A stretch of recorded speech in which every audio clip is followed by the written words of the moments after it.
Yo, yo, yo, it's your boy here, Dustin Riccio, D Rich. I'm here on Army of Crime, and today we're talking about MW by Ozama Tezuka and Superman: the movie by Richard Donner. Isn't that right, Matt? My co-host Matthew, he is here. That is accurate. It is indeed accurate. Matt, are you a fan of Ozama Tezuka? I will be honest and say that I am largely ignorant of him, although I know who he is. Not The even Astro inventor Boy? of. I have really never read Astro Boy. I know he invented Astro Boy, and he's considered the grand poobah of Japanese manga, largely the extent of my knowledge. About Superman: the movie. I have seen that before. I rewatched it for the purpose of this podcast. It's not something I've seen like a bunch of times. I think I'd seen it once or twice before. How do you feel about Colin? Probably not a thing people do anymore, but I suppose since it was the first big budget mainstream splash across all the movie screens in the world superhero movie, maybe that's justified. Okay. Well, let's get to it. We'll talk about punctuation, colons, semicolons. We're really gonna break it down. Very punctuation centric episode we got here. Right. So You could also have used a parenthesis, Superman, parentheses, the movie. I mean, honestly, you could have just went Superman straight up. Superman, asterisk, smaller print, the movie. Yeah, Superman TM, or just call it the movie, you know? The movie, parentheses, Superman. Yeah. I think first, though, we're going to talk about good old MW. Is that right? Yes, MW, the Japanese manga about, not even sure how to summarize it, about a lot of things. A lot of stuff happens. It's a rich tapestry. It is a rich tapestry. Let's get over to that here. So, I do not claim to be an Ozama Tezuka expert by any means. I have read a few things, and I know that MW was something that he did later in his career in I think a conscious effort to sort of branch out and broaden his reputation beyond the more children-oriented stories like Astro Boy that had kind of like made him a world-renowned figure in comics. So he came up with MW, which is a story about chemical. How would you even describe it? Well, basically, so it's about. Okay, yeah, it's about a Catholic priest who is in love with a cross-dressing serial killer who was rendered a sociopath by an exposure to a secret chemical weapon developed by America developed in an American Air Force base in Japan, and this chemical weapon is called MW. So I had no idea what this was about before I read it for the first time. Okay. And there's a lot of things that happen in this. It's a lot of comic. What was your overall, did you dig MW, or were you like, go back to Astro Boy, old man? I liked it. Yeah, it's a lot to take in. I mean, you've got the awful things happening here. So it's a look at evil, I guess would be the shortest version of putting it, is that you're looking at evil. Yes, the character of Yuchi, as I recall, his name being, he rapes and murders all sorts of innocent people and seems to take a sort of like nihilistic glee in just carving a path of destruction through society. Though, as the story goes on, there starts to be sort of a method to the madness, in terms of his creation or his origin story, I guess, through the exposure to this weapon MW. Yeah, so at first I was a little put off because he's going around doing all these awful things. I mean, he murders a child within the first 8 pages or something and just kind of goes from there. And I was kind of put off because I was like, okay, is this just a story about a guy doing evil things and getting away with it? Like, why would I read that? That at some level, that just seems kind of weird. there's definitely a commentary about society because he's the main character, and I think it's safe to say he is the main character, Yuki, or you pronounce it Yuchi. I don't know which is. I do not claim to be an expert on Japanese name pronunciation. I'm I gonna think, call him Yuki because that's how my mind read it. So there seems to be some kind of commentary on how he's able to manipulate society's expectations, hypocrisies, like social political corruption. So he's a person who's evil, and like you said, he becomes evil, and this is revealed very early on by exposure to a chemical weapon. So on some level, his evilness isn't really his fault or his choice. I don't know how far we want to lean into that, but that's definitely something that plays into it. And then he's able to manipulate sort of society's rules against itself. So the fact that he's able to go without being caught while he does all these evil things seems to indict society and its various problems at the same time. So it isn't just watching some guy go around do evil things and you know kind of wondering like what's the point of this, which was my fear when I read the first like 10 pages and he murders like a kid and steals a bunch of money and gets away with it. yeah, the opening scene is he is kind of renowned in Japan as the serial kidnapper, and he chokes like a 10-year-old boy to death, and then runs off with all this money. But like you were saying, there's a political aspect to this that especially becomes more prominent later in the story, and the political aspect of it is the one that actually I found to be most interesting. And it's hard not to read this too. And Hiroshima is explicitly mentioned a couple of times, and for some reason they always say Nation X instead of America. I don't know why, because it's clearly America that he's referencing, but it's hard not to see the release of MW as some kind of parallel to the American bombing of Hiroshima and Nagasaki. And also, as the comic goes on, you sort of see the subordinate relationship that Japan in post World War II had to the United States, in the way that the United States, you know, in the story, they're basically engineering and storing chemical weapons in Japan for use in Vietnam. And as the story goes on, you know, the Japanese police, led by this guy with this like crazy hair, who's like the lead cop who's like investigating the story, finds himself basically unable to do anything about the larger, you know, crimes being committed because he does not have like jurisdiction on an American Air Force base. So, you know, when you talk about the character being created by MW, you know, you could definitely make the case that, you know, the greater crime here that created this character who then runs rampant through society was one that was committed by America and the American government in collusion with the Japanese government, who was like willingly subordinate to, you know, American imperial interests. Yeah, And I it sort think, of presents Japan as like a vassal state of the United States. yeah, And he also seems to have a commentary on organized religion as well as like gender standards. As you mentioned, Yuki is able to convincingly pass as a woman at will, seemingly, which probably makes more sense in drawing form than it would in like a live action or something. But people are looking, they're not looking for a woman, you know, responsible for crimes and different things. And then of course there's the homoerotic angle, let's call it. And I yeah, wasn't sure how to feel about that at times because I feel like at times it almost veers into homophobia because I'm not sure if the fact that the main character is like using his manly wiles to seduce one of the other characters to stay out of trouble. yeah, you know, at points it almost seemed like Yuki is the embodiment of like the really harmful sort of like stereotype as like the gay man or like a bisexual man who's just like totally sexually voracious and also completely like amoral, like basically Mike Pence's like worst nightmare, is kind of like what this character is.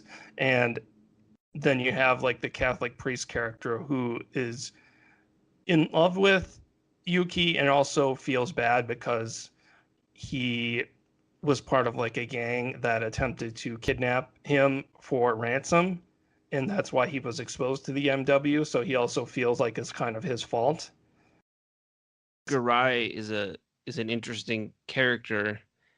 The commentary there seems to be that his religion is like holding him back from doing what the audience all knows is the right thing to do.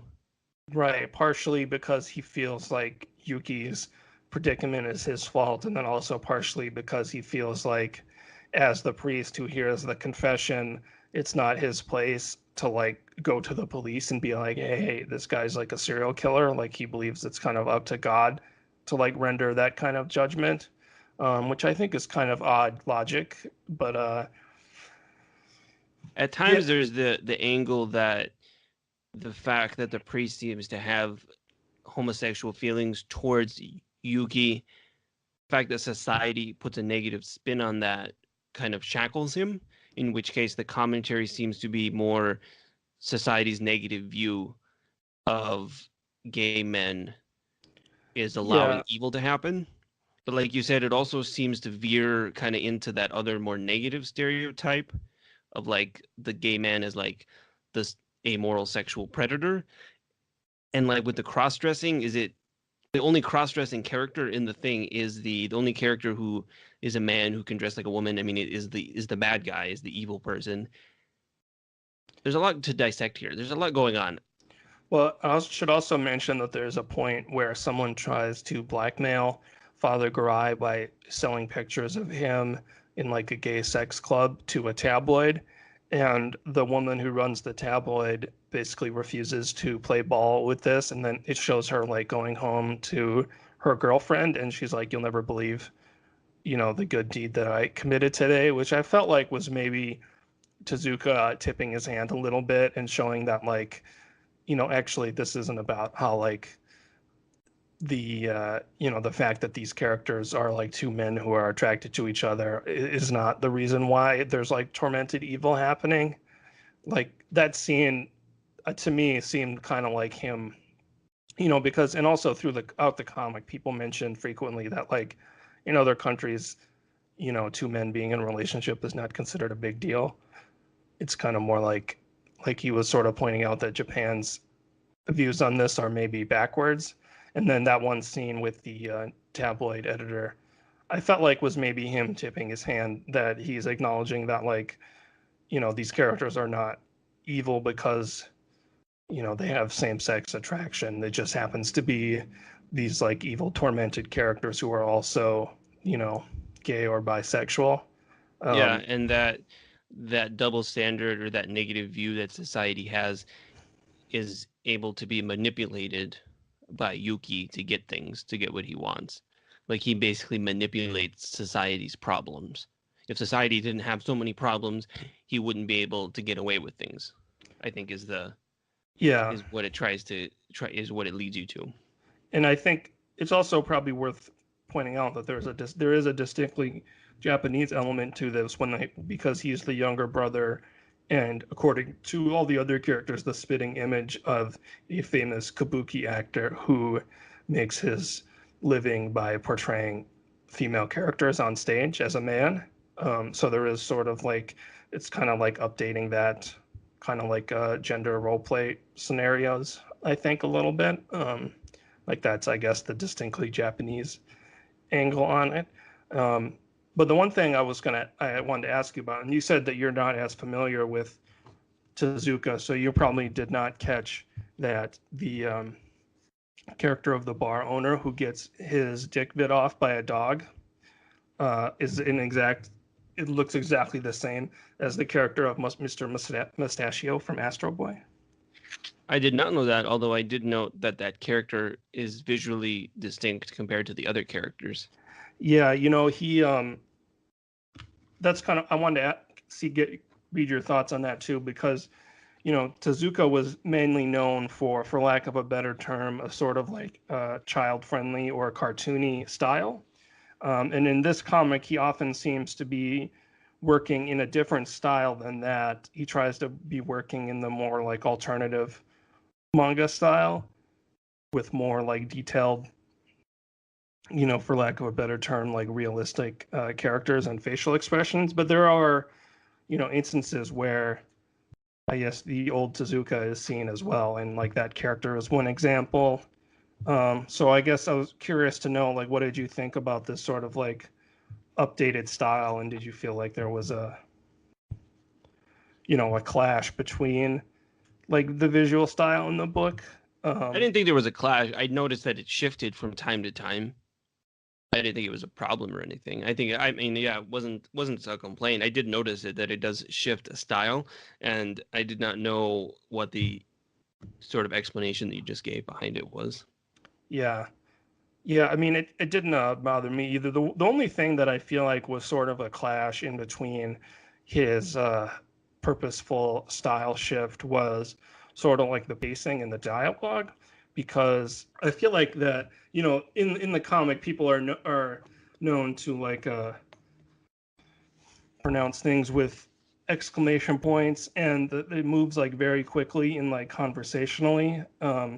I don't know if you know what I'm talking, if you kind of pick up what I'm saying, but like sort of the like characters talk aloud to themselves and like yell things, and it's very like quickly, and the dialogue is all like beats that are like very propulsive to the story. It's even though some of like the drawing style is meant to be more like naturalistic, it's clear that like the storytelling overall and the dialogue seems more cartoony. Did you notice that at all, or was that just me? I guess I did not have a thought on those. I did have the thought when I finished reading it that it probably did not really justify its length. It's quite a tome when you have it sitting on your desk. And at the end of the day, I feel like the story really kicks into high gear about halfway through. Yugi goes through a lot of permutations. He's like a serial kidnapper, he's a serial murderer, he rapes some people, he puts off some bombs, he has terrorist attacks. I feel like the didn't really justify the text that I had. It is probably worth noting that it was, not written as a single volume, so it would have been serialized in individual chapters. So that's maybe why the length. And I know previously it had been published in 3 volumes instead of one larger, like 600-page volume. But yeah, the ultimate story ends up being about Yuki trying to get a hold of the MW. And they say in the story, he says that he's basically slowly dying from his previous exposure to it, and he wants to take the rest of the world with him using the like by mass producing this American-made chemical weapon. And that kind of kicks off in like the second half of the book. So overall, did you give me your overall sum up on MW? Did you? It's kind of, you said you hadn't read any Tezuka before, and it's sort of a Yeah. weird place to start because it's kind of the opposite of the sort of thing that he's more well known for. But did you enjoy it overall? Did you dig it? Did you want to read Astro Boy, or? I did like it. It's at times almost kind of frustrating because there's so much happening, and there's a lot of awful stuff that happens, and you're reading it and you keep wanting the characters like Father Garai, you want him to figure some stuff out and get his act together. So at times it's almost kind of frustrating. I suppose that's intentional because he's wrestling with these sort of problems, which kind of leads me to another weird thought about Father Garai is him and Yuki have this relationship that goes back to like when Yuki is a child. And I don't know how old they're supposed to be, but they have some kind of sexual relationship when he's like 12 and Father Garai is like 18, which seems like a rape scenario. And I'm not sure if that's how it's meant to be read in the context of the story. Something else to chew on. Overall, it is interesting. I did like the artwork. I'm not a huge expert on manga or what have you, but I did like the artwork. I like the mix between the photorealistic and it kind of veers into cartoony in a couple places. I did like the story. It's interesting. Yeah, it's a lot to chew on. There's a lot that happens. I guess I did have some kind of minor sort of quibbles, like I mentioned. Yeah, I liked it overall too. I would have some minor issues as well. Just and maybe this is just me, but I mentioned this before, but I feel like the way he paces out each page is sometimes kind of like feels hurried to me, in the sense that it just seems to like jump between one exclamation to another, sort of, and I feel like they're for this how weighty and serious the subject matter often is, maybe to let it like breathe a little bit more, like let the emotions breathe a little bit more. And I feel like maybe that is a symptom of how he's normally used to doing like kids adventure books. So maybe that kind of like, rush from one crazy thing to the next and from one crazy exclamation to the next kind of would be more fitting in that. But like you said, that's kind of a minor quibble. I think overall this was a really good comic, and I would definitely, especially I think towards the end, once it starts to get really political, I think it got really interesting. So yeah, overall, I think sounds like we both enjoyed this.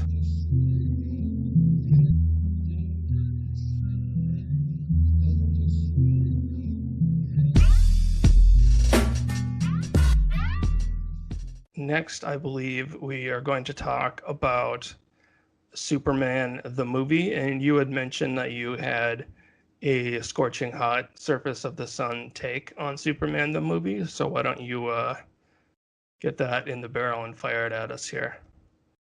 Well, so I watched this movie. I've seen it a long time ago. I have not watched it again in quite a while, and I think it is a good movie. It is a good movie. Christopher Reeve as Superman is basically perfect. Pretty much all the actors I think are great.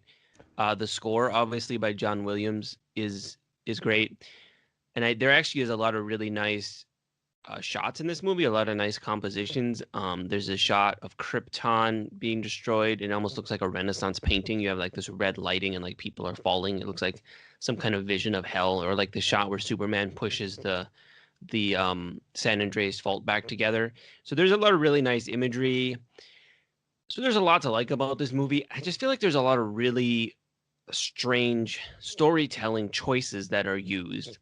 And it's not an issue of the film being dated, because I feel like these are issues that still pop up in movies all the time now. But I feel like it does hurt the movie, or it kind of drags it down some.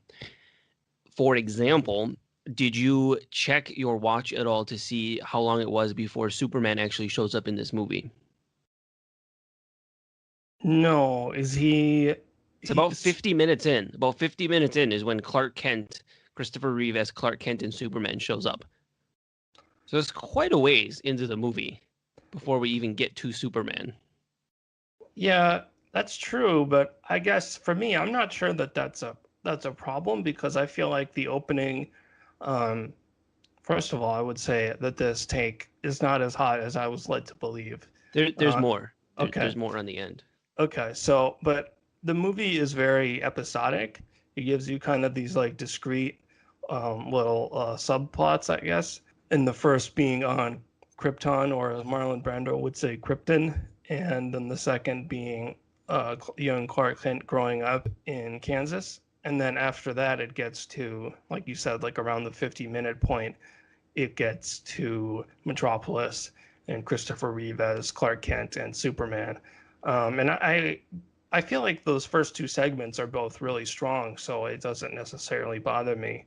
Um, but what else did you what else was your So this kind of constituted? leads me into the second part of this is the film. The whole take on Superman that it gives, or the whole version of Superman, is really just not a version that interests me all that much. So the stuff with Krypton and Jor-El and all that, I just feel like that's not really the strong point of Superman. That's really not the point of Superman that people should take away. Like Ma and Pa Kent to me are significantly more interesting than Jor-El or Krypton. I feel like you could literally just take Krypton out of this movie.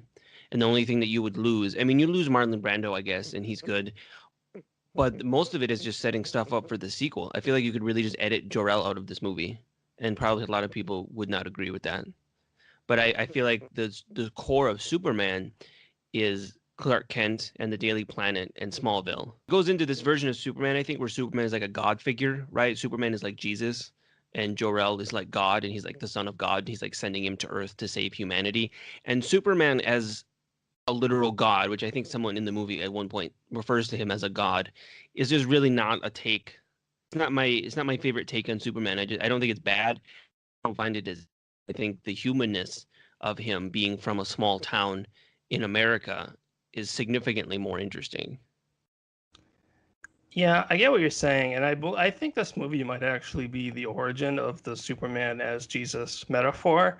I could be wrong, but I think it's one of the writers introduced that into the script. And there's like a whole bunch of people who worked on the script. I can't remember which one it was supposed to be, but I mean, I'm not a fan of that stuff either necessarily, but I do enjoy the um the Krypton stuff just as like I think it's interesting the way the movie and like the discrete episodes of the film each have their own kind of stylistic tendencies. Like the film starts out as this really trippy science fiction story where he uses all these like flashing like swirling lights on the screen to represent, you know, like space travel. And then when Superman like goes to his training, it's almost like some kind of like insane head trip or something.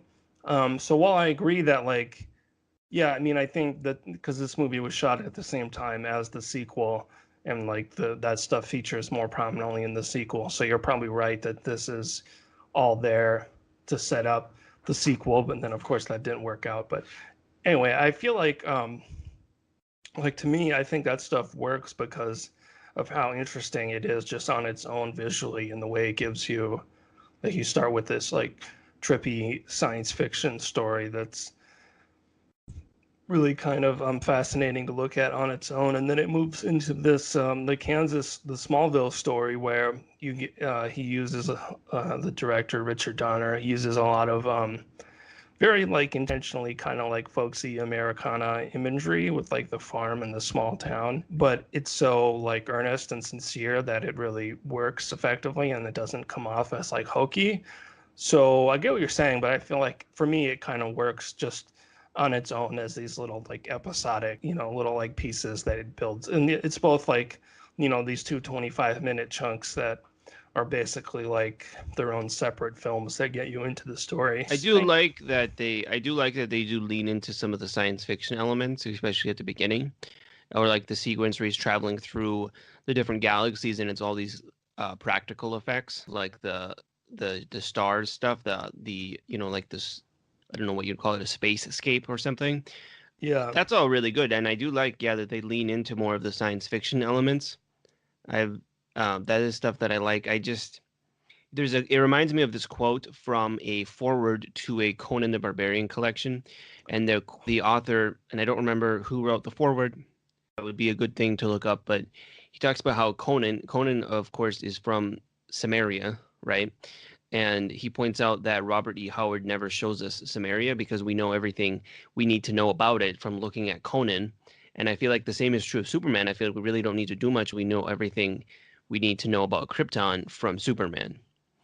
And you know, I would, if I want to pull like a nerd credential, if you go all the way back to Golden Age Superman, there's basically zero Krypton material. They go straight into him and he's at the Daily Planet. Like that's Superman begins by being at the Daily Planet and being Clark Kent. Now that doesn't mean like we should all copy the Golden Age stories because there's a lot of weird stuff in there. But I think that's how I see it more. The heart of the character is Clark Kent as at the Daily Planet, and then Smallville is the background. That's fair. I mean, in defense of the filmmakers, I guess, by 1977, I mean, Krypton had been featured pretty heavily in different various Superman comics by then. Right. So it's not like it was just a weird thing on their part. Right. No, I'm just saying like that me saying that is not like it's not like a modern look at an old thing. I'm saying like if you go back that was more of the standard take at one point. So it's not that I'm trying to fit like a modern read into an older thing. I'm saying there's precedent for what I'm saying.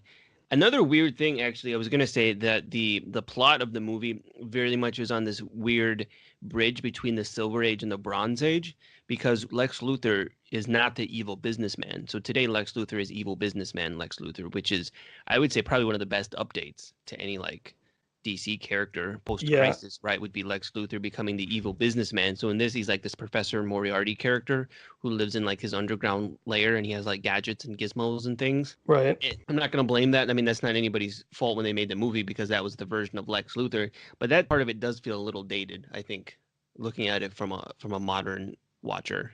from a modern perspective. I guess I'm not sure that I would agree that it's dated, but I do feel that all of the Lex Luthor stuff to me is by far the weakest part of the film, especially because, I mean, you have Lex Luthor and his two annoying sidekicks, and Otis is like the worst character in the history of cinema. And then you have Miss Tessmacher, who is also kind of worthless, and he just like yells at her all the time. And those three characters are basically played exclusively for comic relief.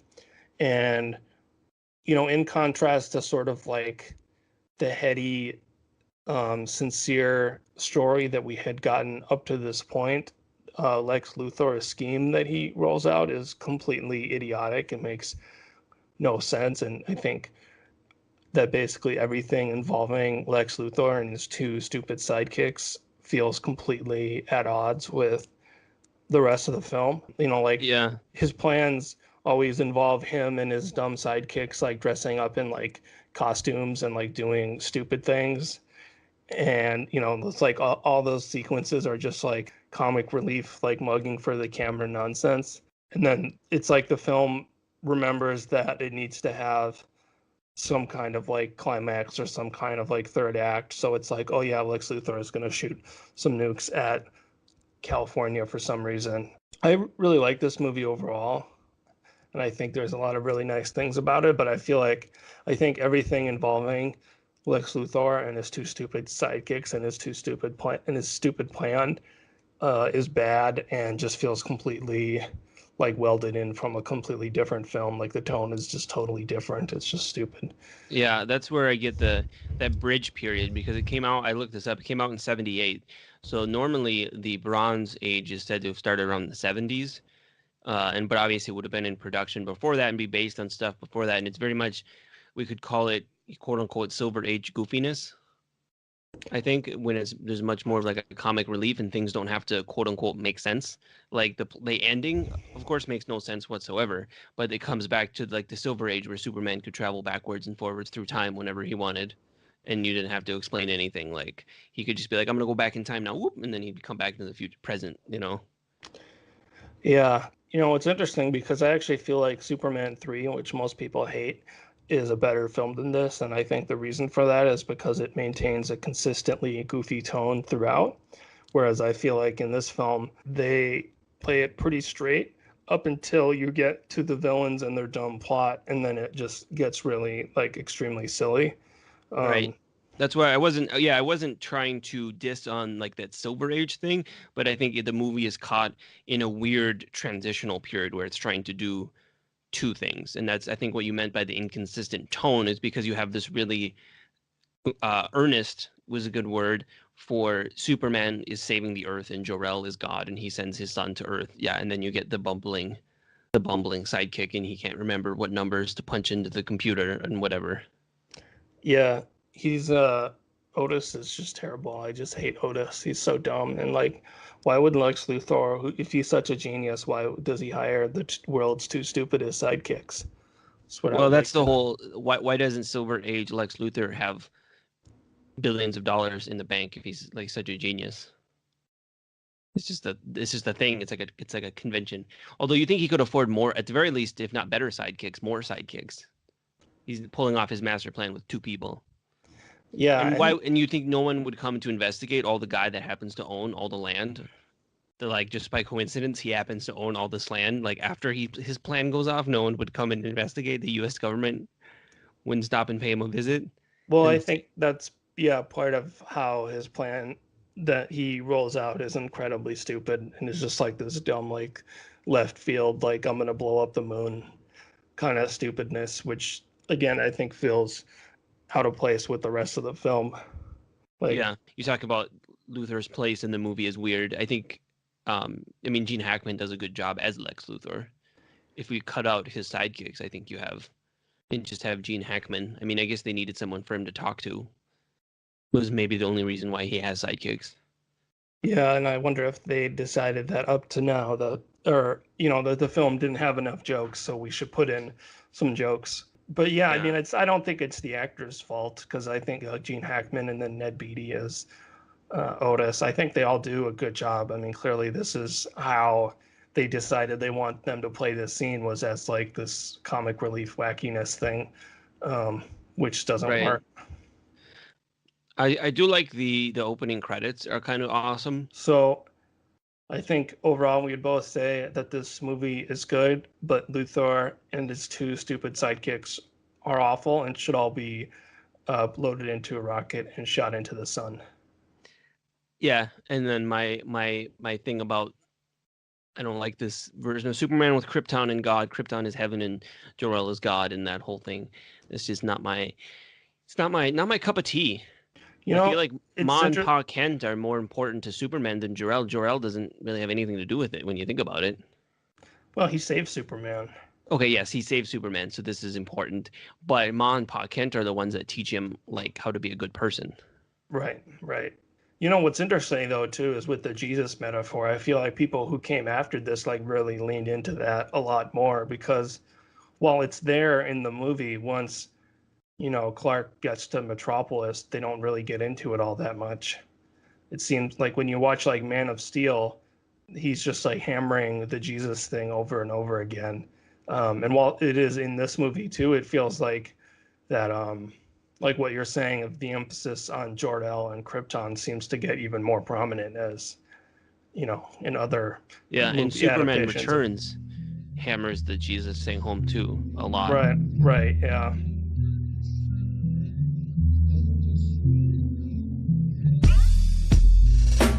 I will jump straight into the recommendation. I would recommend basically just a Superman take that I feel like matches more kind of how I see the character, which would be Superman Birthright by Mark Waid, which leans a lot more into the human angle, and you meet his mom more and his sort of background, and it kind of meshes the different versions of him together. Like, why is he a reporter? How does he use his powers? And obviously, there's a lot of versions in year one type of stories about Superman, but I would recommend Superman Birthright by Mark Waid because I feel like it does a good job of sort of coalescing a lot of those threads together. And yeah, it's a much more human take on the character than the, let's call him Super Jesus, Space Jesus version. Yeah. Yeah, I've read Birthright. I remember really liking it. It's definitely up there. I'm going to recommend a film. I had mentioned Superman 3, which I actually think is the best Superman film. And it's, even though most people hate it, but it maintains a consistently silly tone throughout, like a Silver Age comic. But the director of that film, Richard Lester, is a really interesting filmmaker, and he directed an all-time great film. So this is sort of a tangential connection, but Richard Lester made an all-time great film called Petulia, starring George C. Scott and Julie Christie. And this is a film that I would recommend to anyone to watch. What's so fascinating about it is sort of a domestic drama between sort of a romance between a divorcing man and then a woman who's kind of like trapped in this sort of loveless marriage. But the editing in the film is really kind of experimental, and it is constantly like cutting around and like backwards and forwards in time. It really like puts you in the mind and in the feelings of these two characters who are sort of trying to make something work that doesn't really make sense, and it's just sort of like scattershot moving you in and around how they feel and all the things that are happening to them with less of a linear plot logic and more of an interior emotional logic. So that is the film Petulia.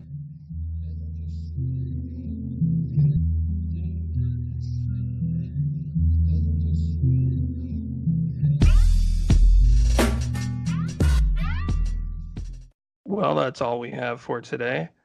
You can find us on Twitter and tell us that we're great or tell us that we suck. I am at Dustin44444. So horrible Twitter username. You can tell me that too if you want. And my co-host Matt is on Twitter at Army of Crime. Yeah, just let us know what you thought. If you have questions, comments, criticisms, things you think we overlooked, really just shoot it all out there, and we'll try and get back to you if we can. Sounds good. Stay alive out there, people.